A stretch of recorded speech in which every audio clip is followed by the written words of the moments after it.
Hey guys, welcome back to another episode of my podcast.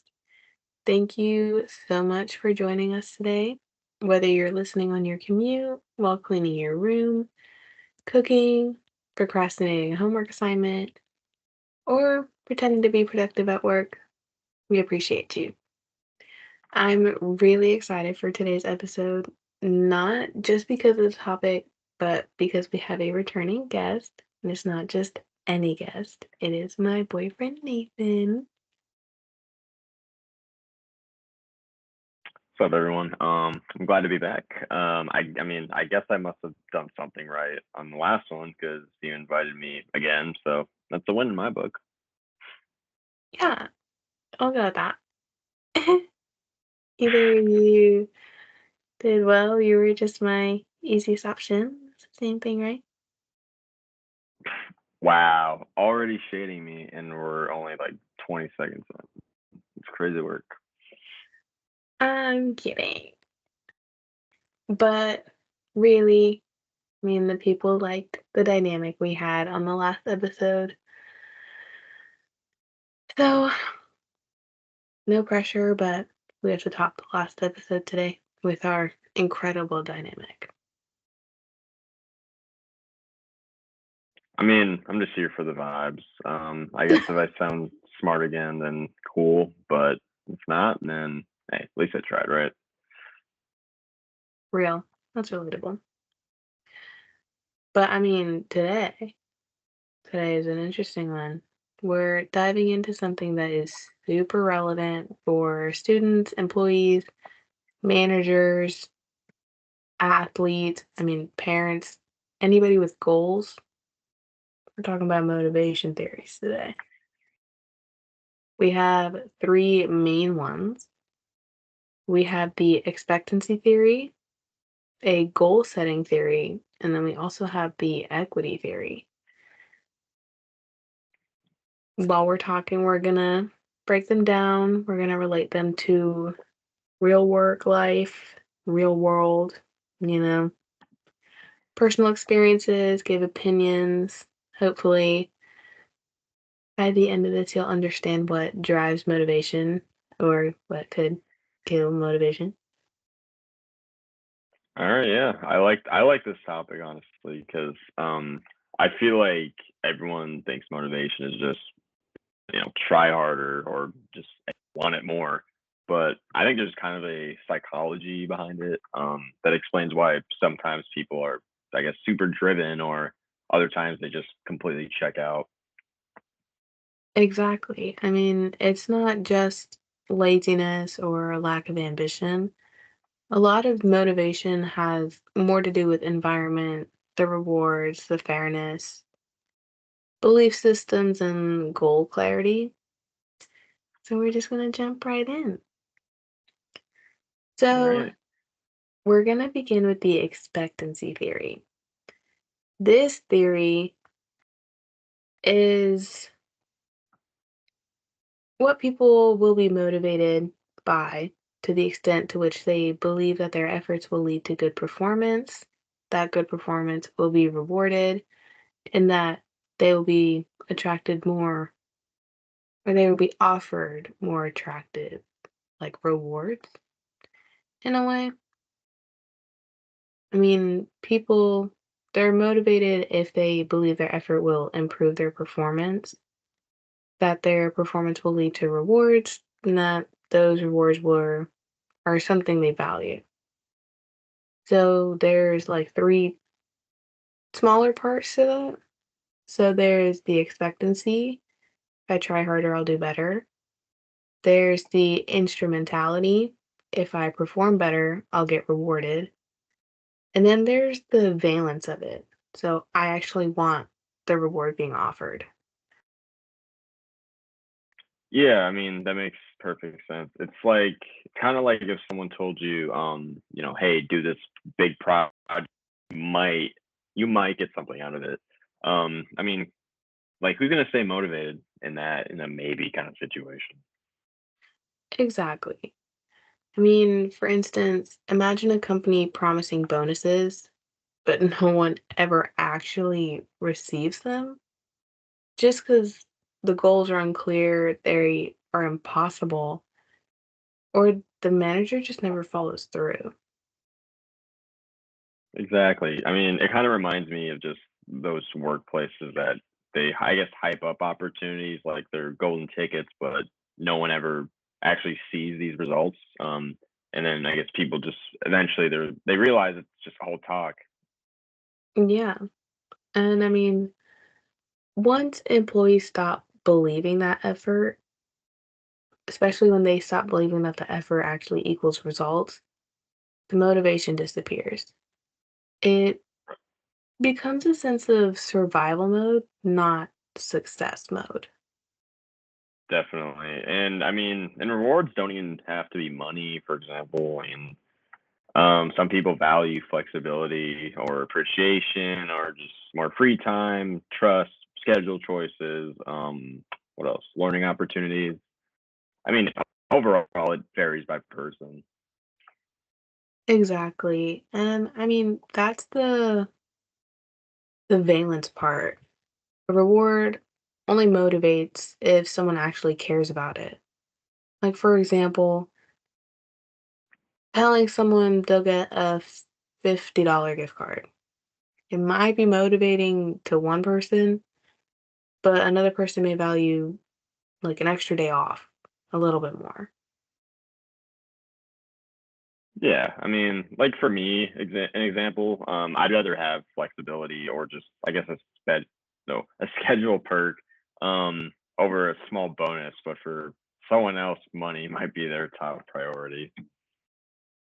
Right. I mean, motivation, it's personalized, it's not universal.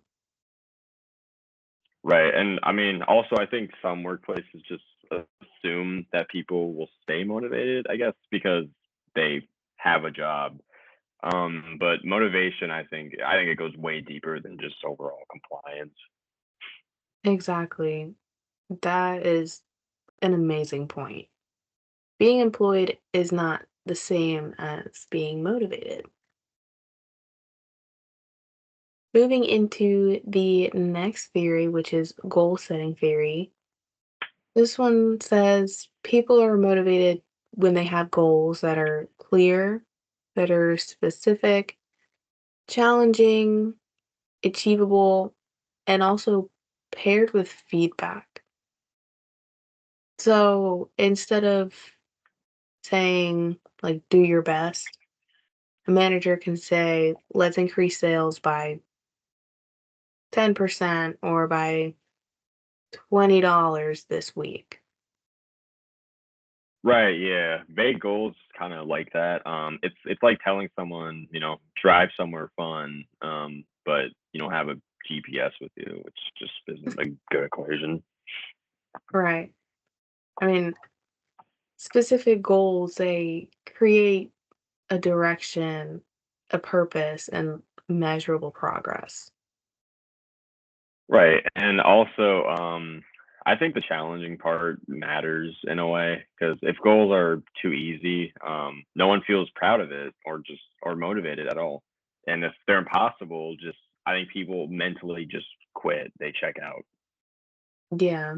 I mean, with that, like, you also need feedback. That's a huge part of it. People, they want to know if they're improving or not because it helps them adjust the behavior.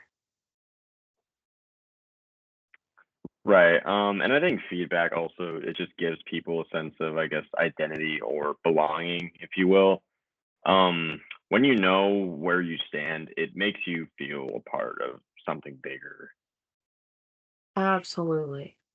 And that it boosts the confidence, which circles back into the motivation. No doubt. Exactly. So the third theory, which is the equity theory, this one, it focuses all about fairness. So the idea is people stay motivated when they believe they're being treated fairly in comparison to others. They compare what they put in So the effort, their time, the skills, and for some people, even their loyalty. And they compare it to what they receive, like the pay, their recognition, benefits, and even the praise. Right. And when they see someone else doing less, but they're somehow getting more than you, or than them, then I think that's when things kind of just get messy in a way. Right. I mean, that's where resentment starts. That's where frustration and burnout really begin. Definitely. I've seen people, they'll start out super motivated, but then once they feel like there's, I guess, favoritism, they clock out, not even just mentally, but just emotionally at the same time. Absolutely. I mean, that's happened to me a few times, so I get it. And even if the decisions are fair, if there's a lack of communication, that can really make things seem unfair, which creates the same negative effect. 100%. And I think people don't need perfect equality, I guess. They just, at the end of the day, they need transparency and they just need reasonable explanations. I think that's what matters most. Right. That was perfectly said. I mean, once you're reasonable with your explanations, people have a clear perspective and a clear thought process when they're providing the work that they're doing. Definitely. Okay, Nathan, time for some deeper discussion questions. Feel free to rant, reflect, expand, whatever you want. So, All right. I mean, no pressure or anything, but all right, we'll see how this goes. the people deserve your wisdom.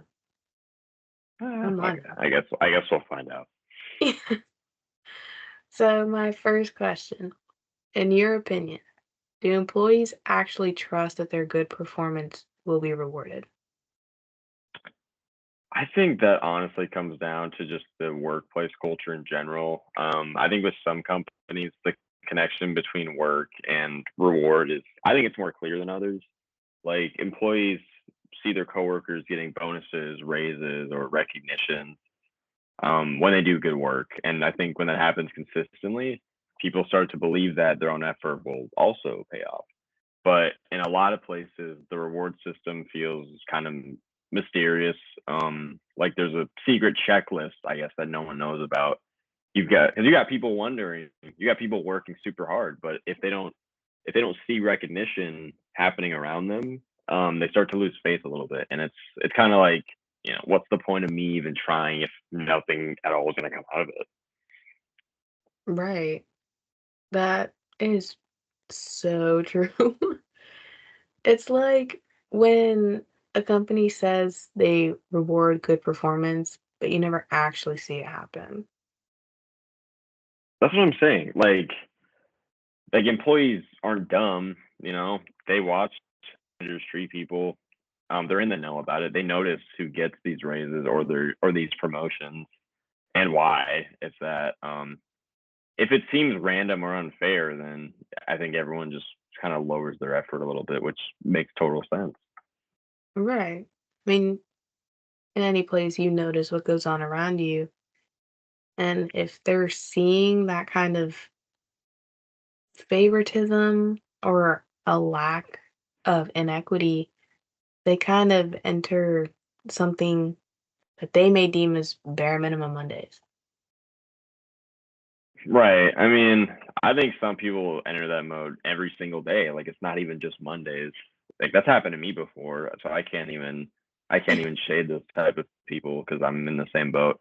But I mean, honestly, I think it comes down to just that they kind of lose hope and that they lose hope in that their effort matters, I guess. Right. I mean, if you want people to care, you have to show them that it actually makes a difference. Right. And like like if a workplace wants motivated employees, they need to just be transparent about what good performance I think actually looks like, and then they need to just consistently reward it. Otherwise, they're gonna check out mentally before they check out physically, which is never a good thing. No, you're there, but you're not there in a way. Right. So, next up, do you feel that goals can be challenging enough to increase motivation but still be attainable? Or do you think companies could potentially get carried away? Oh, I mean, I think companies definitely get carried away every now and then. There's a difference though between a challenging goal and I guess a delusional one, if you will. But I think when companies are able to get it right, like when the goal is tough, but it's still very much in reach, I think it can really motivate people. Like challenging goals give people something to work toward that they can feel good about. It creates excitement, especially when the whole crew is aiming for it in like one, just as one group. They're all in it together. Mm. But I think the key to that is just I think it's just making sure the goal makes sense, like that there's like an ethic kind of thing to it. Like if a manager sets a random number, for example, that no one has ever hit before, I think employees are immediately just like, I mean, we can't really do that. That's kind of unreachable. And I just think that actually kills motivation instead of actually increasing it. Right. Like when retail stores suddenly say, we're aiming for double of last month's numbers. And everyone's like, but why? Right. Like you'll see people, or you could imagine people will start rolling their eyes, like, because I've been there before too. Mhm. Like when the goal is based on real data though, like, oh, we usually hit $1,000 on Saturdays, so let's aim for 1,200 this weekend because we'll have more customers. Like that, for example, feels a lot more doable. And then there's also just that feeling of accomplishment. I think when you make progress, it's kind of like when people say, it's not about the destination, it's about the journey in a way. Like getting updates here and there, like, hey team, you already hit 60% of your goal today. I think that really keeps people going to just like they're being informed of where they're at in their progress and it makes them want to get to the finish line. Right. I mean, when you hear 60% out of 100%, you're like, oh, wow, there's only this much left to go. And then, like, when you hit the goal early, suddenly everyone's walking around the store like they own the place or like they're the CEO. Definitely, like that confidence just absolutely skyrockets. For example, I've sold 3 shirts today. You can't tell me nothing. Right. I mean, that feedback loop, it really matters. Without feedback, people don't know if they're close or far from the goal. Exactly. I mean, I guess a good example for me, it's kind of like playing a video game where there's no progress bar. Like you don't know if you're almost done or if you're just getting started. And that definitely gets frustrating, especially in my experience. So I Yeah, think I think tough. They should be clear, realistic, and also I think just there should be a lot of feedback with that, in the with the journey, as I mentioned before.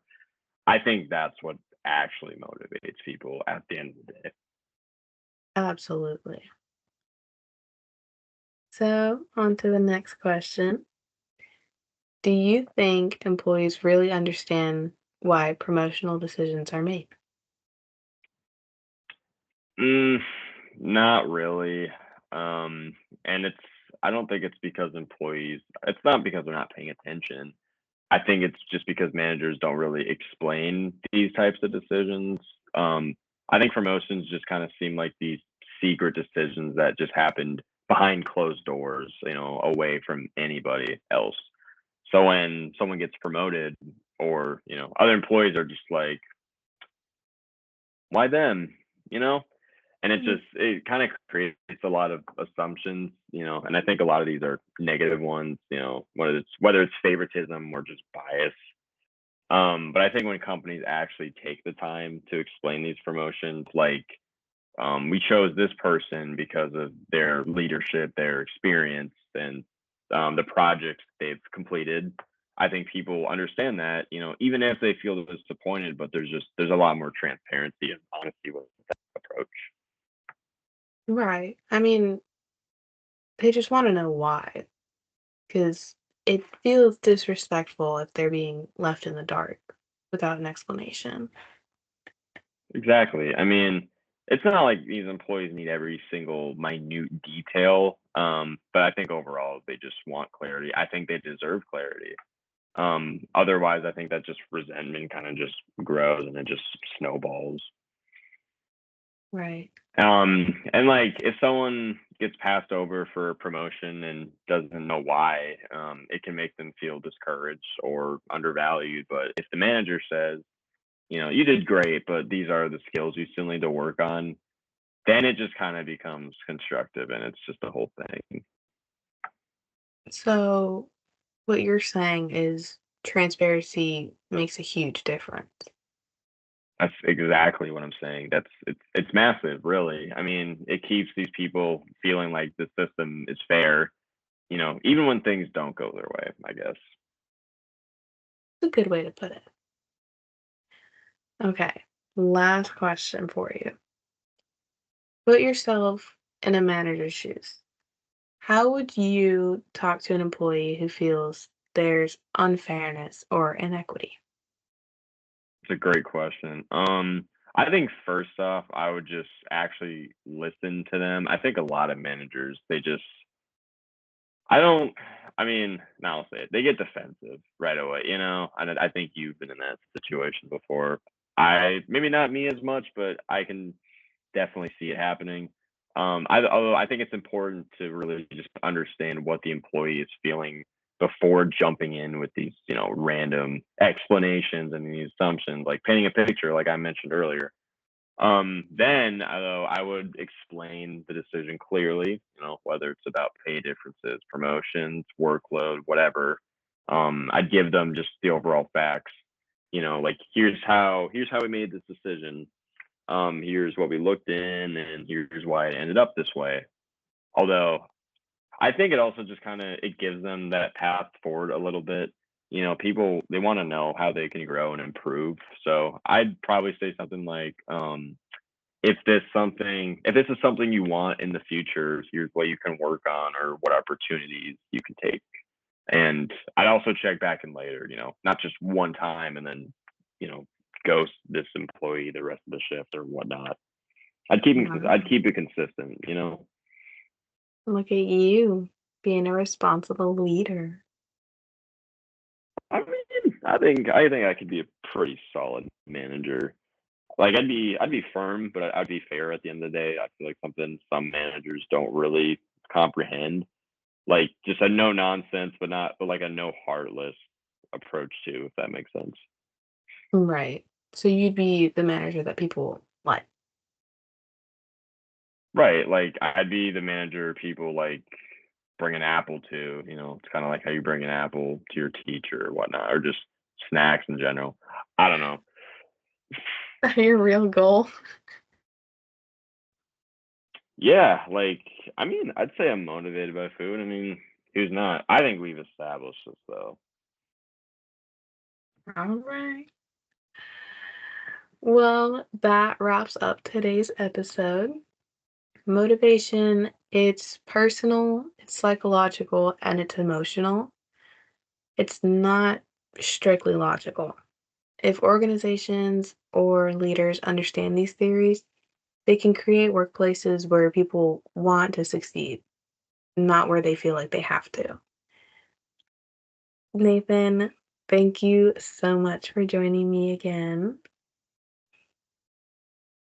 Yeah, thanks for having me. I mean, this was actually kind of fun and I guess almost therapeutic in a way. So no, this was cool. I'm really glad. And thank you all for listening, and we'll see you in the next episode. All right, bye everyone. Stay motivated.